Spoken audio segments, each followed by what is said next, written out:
বন্ধুরা, আজকে আবারও নতুন একটা ভিডিও নিয়ে চলে এসেছি। তো আজকে কিন্তু অল্প ছোট ছোট কিছু কাপড় দিয়ে তোমাদেরকে একটা খুব সুন্দর কাজের জিনিস বানিয়ে দেখাবো।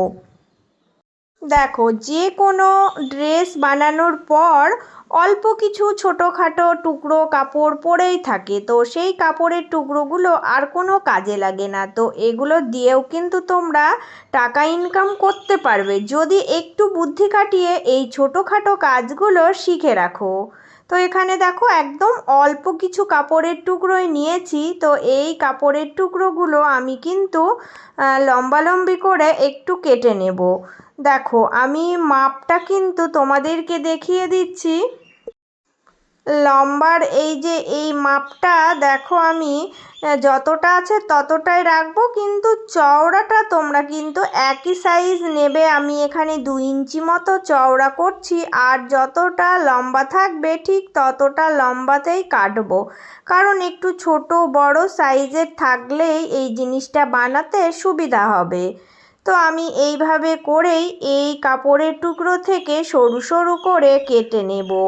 তো এখানে আমার কতগুলো হয়েছে দেখো, অল্প কিছু কাপড় বেরিয়েছে। তো এই কাপড়ের টুকরোগুলো দিয়েই কিন্তু একটা নতুন জিনিস বানানো যাবে। সেটা কতটা কাজের তোমরা দেখলেই বুঝতে পারবে। দেখো, এখানে কিন্তু আমি এই রকম একটা টুকরো কাপড় কেটে নিয়েছি। এটা তোমরা যে কোনো পুরনো শপিং ব্যাগের অংশও কেটে নিতে পারো। আবার তোমরা যদি মনে করো যে পুরনো কাপড়ের টুকরো নেবে, সেটাও নিতে পারো। তো এর মাপটা আমি লম্বায় কিন্তু একদিকে 8 ইঞ্চি রেখেছি আর একদিকে 7 ইঞ্চি। এইভাবে করেই কাটবে, তাহলে দেখবে জিনিসটা বেশ সুন্দর হবে। তো আমি এই মাপেই কিন্তু কেটে নিয়েছি। এবার আমি এখানে সবথেকে ছোট্ট একটা কাপড়ের টুকরো নিয়েছি। এই কাপড়ের টুকরোটা একদম চারকোনা শেপ দিয়ে কেটেছি। এটার কিন্তু একদিকে 2 ইঞ্চি আর একদিকে 2 ইঞ্চি, মানে টোটালি কিন্তু চারদিকে 2 ইঞ্চি মাপই থাকবে। এই রকম মাপ করে কেটে নিয়েছি। চলো, এবার দেখো আমি কিভাবে এই টুকরো কাপড়গুলো জুড়ে নতুন জিনিস বানাবো। এখানে এই টুকরো কাপড়টা আমি দেখো এইভাবে কোনাকুনি রেখে দেখো বসিয়ে দিচ্ছি। তো এটা একবার সমান করে দেখো আমি সেলাই করে সেটিং করব। তো এটা সেটিং করার পরে এবার কি করব না, এখানে আমি দেখো 3 রকম কাপড়ের টুকরো নিয়েছি। তো এই সাদা টুকরো কাপড়টা এর ওপর দিয়ে বসাচ্ছি। বসিয়ে এই অবধি আমি এনে দেখো এখানে আমি কাটিং করে দেব। এবার আবার দেখো, এই দিক থেকে এইভাবে আমি কিন্তু কাপড়ের টুকরোটা জুড়বো। এইভাবে জুড়ে দিয়ে দুটো সাইড আমি একই রকমের রং দিয়ে মিলিয়ে সেটিং করব। দেখো, এই রকম একটা লুক আসবে। এবার এর পরে আরও একটা কালার নেব। এই সাইড থেকে সুন্দর করে এইভাবে আমি দেখো জুড়ে দিচ্ছি। তো এই দিকে এই অবধি জুড়বো। জোড়ার পরে এই দিকটা আমাকে কিন্তু আবারও এখান থেকে নিয়ে আসতে হবে। দেখো, সুন্দর করে এবার আমি সরু করে দেখো এটা জুড়ে এই অবধি মেলাবো। মানে আমি যে কালারটা যেদিকে দেব দুটো একই কালার থাকবে, তাহলে একটা সুন্দর মতো ডিজাইন হয়ে যাবে।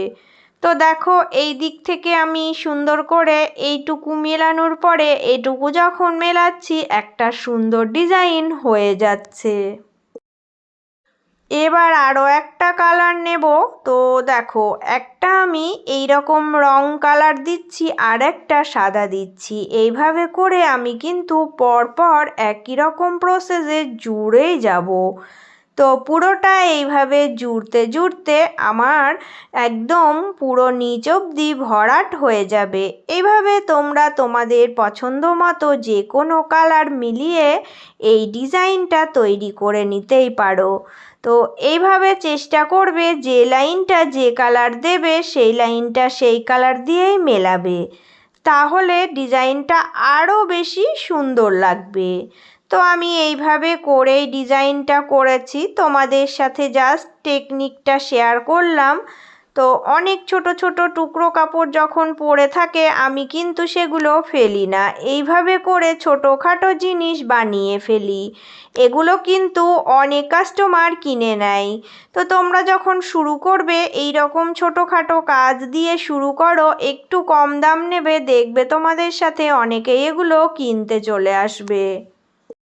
পুরোটা আমি এইভাবে করে ভরাট করে নিয়েছি। নেওয়ার পরে এর সাইডগুলো দেখো আমি কিন্তু উল্টো দিক করে সমান করে কেটে দেব।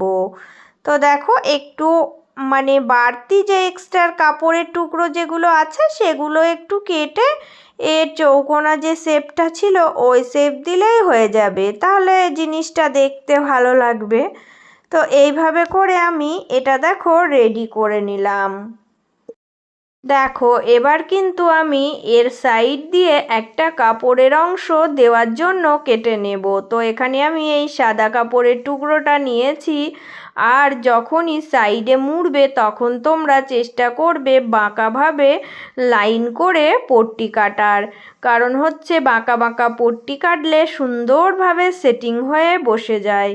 তাই দেখো আমি কিন্তু এখানে বাঁকা লাইন করে একটা টুকরো আগেই কেটে নিয়েছিলাম, তার সাইড দিয়ে এটা দেখো কেটে নিচ্ছি। মোটামুটি 1.5 থেকে 2 ইঞ্চি চওড়া করবে, আর লম্বাটা যতটা এই টুকরো কাপড়টা আমি জুড়ে রেডি করেছি ঠিক ততটাই নেবে, দেখবে হয়ে যাবে।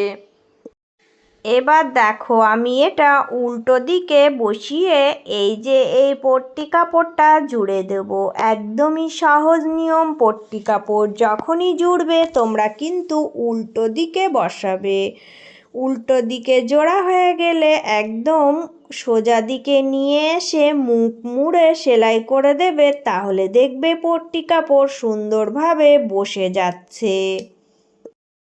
যখন সোজা দিক করে পট্টি কাপড়গুলো মুড়বে তখন কিন্তু কোণাগুলো সুন্দরভাবে সেটিং করে নেবে। একদমই সহজ প্রসেস, আমি কিভাবে করছি দেখলে তোমরা বুঝতে পারবে। এইভাবে 4টে কোণা তৈরি করে নেবে, দেখবে একটা চৌকো শেপের সুন্দরভাবে ডিজাইন হয়ে গেছে। তো প্রত্যেক দিন যে সকল বন্ধুরা আমার ভিডিওগুলো ভালোবেসে দেখো বন্ধুরা, তোমাদের জন্য রইল অনেক অনেক ভালোবাসা। আর আজকে যারা নতুন এসেছো তোমাদের জন্য রইল সব সময় অনেক ভালোবাসা। তো প্লিজ বন্ধুরা চ্যানেলটি ভালো লাগলে সাবস্ক্রাইব করে নেওয়ার অনুরোধ রইল, আর তোমরা সব সময় এভাবেই পাশে থেকো। দেখো এই ছোট ছোট কাপড়ের টুকরোগুলো জুড়ে দিয়েই কত সুন্দর একটা নতুন টেবিল ম্যাট আমি বানিয়ে ফেললাম। তো এই রকম টেবিল ম্যাট কিন্তু সবার ঘরেই থাকে, এগুলো নিত্য প্রয়োজনীয় জিনিস। তাই বলবো নিজের কাজের জিনিসটা নিজেরাই তৈরি করো, আর এইভাবে কিন্তু ছোটোখাটো জিনিস বানিয়ে বিক্রিও করা যায়। তো তোমাদের যেটা ভালো লাগবে তোমরা সেটা করবে, নিজের জিনিসটা নিজে বানিয়ে দেখো কত ভালো লাগে। তো আজকে আমি তোমাদের সাথে এই ছোট্ট ভিডিওটা শেয়ার করলাম। বন্ধুরা সবাই ভালো থেকো, সুস্থ থেকো, আবারও নতুন একটা ভিডিও নিয়ে চলে আসবো।